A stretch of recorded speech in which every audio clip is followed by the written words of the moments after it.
Hey, I'm Jesse Weber, and welcome to Prime Crime. This is where we break down the most high-profile and memorable true crime cases. Back in the summer of 2017, a web of money, lies, and death is about to fall in the lap of Missouri investigators. And where this case begins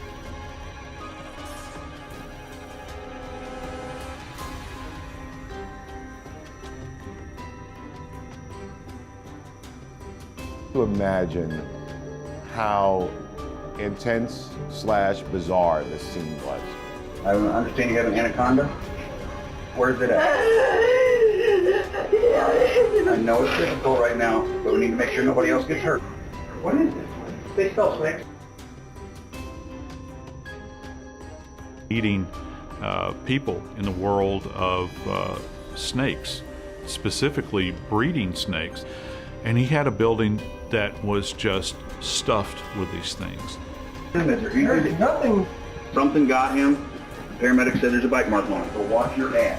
One of the most striking things about the scene is the deputies walking into this environment and they're holding shotguns. They're afraid that they're going to get attacked by a snake. Do we have anybody we could call to deal with an anaconda? I'm gonna kill it. You see it. Good. Good. I prefer it that way. Sam assumed that the snakes had killed his brother due to the types of injuries. But of course, that wasn't the case at all. And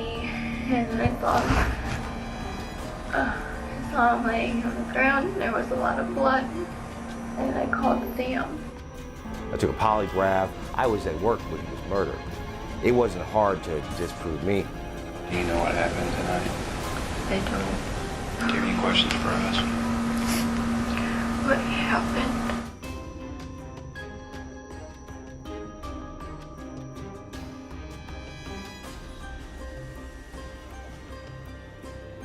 June 8, 2017, Lindley Renick made a horrifying discovery that would change her life forever. She found her husband, Ben, lying in a pool of blood on the floor of their snake facility where he operated his world-renowned snake breeding business. The situation was grim, setting the stage for a curious and a criminal tale that would unravel for several years. Husband's on the ground and there's blood everywhere. Do you know what happened to him? No! God, my brother's dead. I had a little shake. We ran a frantic 911 call center. Police rushing to the scene, armed and ready to find out who had taken the life of the snake breeder. The initial theory was that it might have been a robbery gone wrong, given the high value of the snakes that being owned on his property. But what they found next changed everything.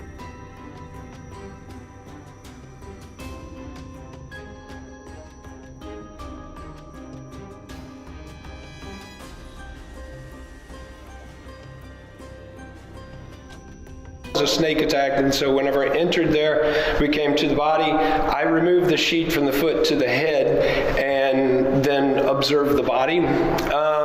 I crouched down to take a closer look, and when I did this, I then saw some divots in the floor. I also saw some injury to the face that I would say was more consistent with not a snake injury but a gunshot wound, and then I saw a shell casing on a shelf just above the decedent. And had been shot multiple times. Who is another mystery? Police take a closer look into this matter. Investigate Ben's wife, Lindley, and Ben's brother, Sam. The investigators explained that they usually follow a standard procedure, and they did the same in this case because both Lindley and Sam were there when they arrived. They checked them for gunshot residue, but the tests came back negative, meaning there were no signs that they fired a gun. It's important to take a step back to understand this perplexing case better. In 2012, Ben and Lindley welcomed their daughter and their family group.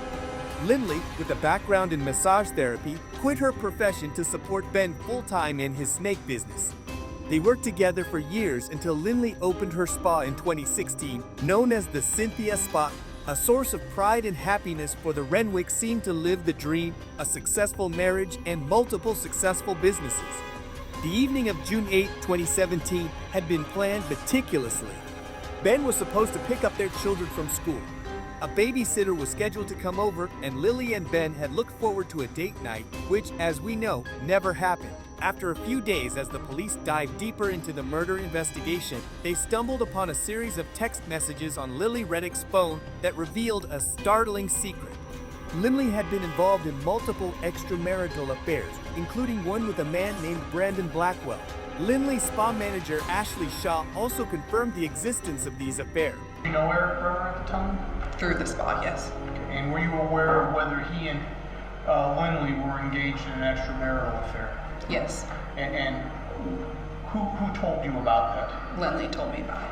The story turns even darker as we learned that Brandon and Lindley had a child together a year and a half after Ben's. Their relationship eventually soared, leading to an order of protection against Blackwell, which he repeatedly violated. Blackwell's arrest in 2020 marked a significant point in the investigation. During his discussions with the state, he implicated Lindley Renick in her husband's. According to Brennan Blackwell, Lindley Renick had attempted to poison her husband before he was brutally murdered. But that wasn't all. He also revealed that two co-conspirators were involved, actually Shell and Michael Humphrey. Michael Humphrey used to be Lindley, an ex-boyfriend. They were in a relationship before. How long were the two of you boyfriend and girlfriend? On and off for a few years. Michael Humphrey had a history of being in and out of jail actually show. In her discussions with investigators revealed a shocking twist. She claimed that Lindley Renick convinced her that Ben was abusive and that she just wanted to help her to get out of a toxic relationship. Shell even admitted to a previous attempt to poison Ben. Furthermore, she confessed to assisting Lindley in contacting Michael Murphy and later aiding and covering up them in exchange for her cooperation. The state granted her full immunity. Fast forward to January 17, 2020. Nearly 3 years after Ben's murder, Lindley Renick and Michael Humphrey were arrested. Humphrey's trial was held first, and the statement that he gave would shock everyone. Inspired in terms of the conversation between you and Lindley? They had told me that they had tried to give him a shake that had pills in it, and she also said that she was let me stop you. The shake with the pills in it, and that they were trying to find somebody to shoot him. Seeking out somebody to shoot him? She said that there was different physical and sexual abuse going on, like raping and, And did you give him any advice with respect to that? I told him I was not going to be a part of that. Winfrey didn't stop at that point. What he says next contradicts Lindley Renick's account completely. Or did you make some decisions on your own? I just made a decision whenever I went up there to go get a massage that 2 or 3 days later, whatever it was. I actually took her my gun. So you go up there with the gun. Yep. Does the gun have ammo with it? It does. It's loaded. On giving Lindley Renick the weapon used in Kurt. But what he reveals next about when he and Lindley reached the snake facility is even more surprising. She walks up to me and I feel something at my hip. I end up turning around and looking at it. It's the gun that I had given her. And when you see that, what is your reaction? I shoved it back at her and asked her basically what the hell she was doing. So like I said, I was looking at a whole lot of snakes. And then I heard a shot come out, which inside there was extremely loud, so I kind of ducked a little bit. I looked down through there, and she was at the end of the corridor, or whatever you want to call it, posed up like this with a gun. Maybe wondering how Lindley residue came back negative. But here's the mind game behind this. Actually, Shaw also confessed to helping Lindley on the day of her husband's death. She described Lindley rushing into the spa and asking her to follow her to the back. Lindley undressed and washed her body extensively. The reason behind her clean hands and body upon returning to the murder scene is why Lindley's gunshot residue tests came back negative. The jury had listened to 2 different stories about what occurred to Ben on June 8, 2017. So far, it's been a matter of one person's word against another's. Lindley Renick was in a tough spot. She had to go through thorough and intense questioning by prosecution. They were closely examined. Everything she had said, challenging and examining it to find the truth.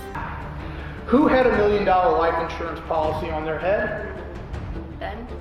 Okay. And who was the sole beneficiary of that life insurance policy should he be killed on June 8th of 2017?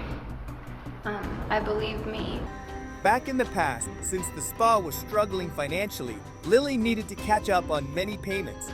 Owning much money to the bank and heating and cooling companies, she had accumulated thousands of dollars in unpaid bills, including some of that being. Her husband didn't even know about Occupy, with his snake business being allowed Lily to run the spa alone. But it didn't work out well. She was primarily doing it just for the money.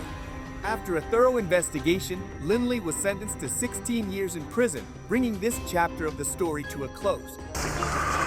Okay, this is verdict. As to count 1, we, the jury, find the defendant, Lindley Renick, guilty of murder in the 2nd degree as submitted in instruction number 9. Story here reminds us that sometimes people keep secrets or do things that hurt others. Even if everything seems fine on the outside, it's clear that talking and solving problems in a relationship is super important. Trust and being truthful are the key things for a strong relationship. Eventually, the truth usually comes out.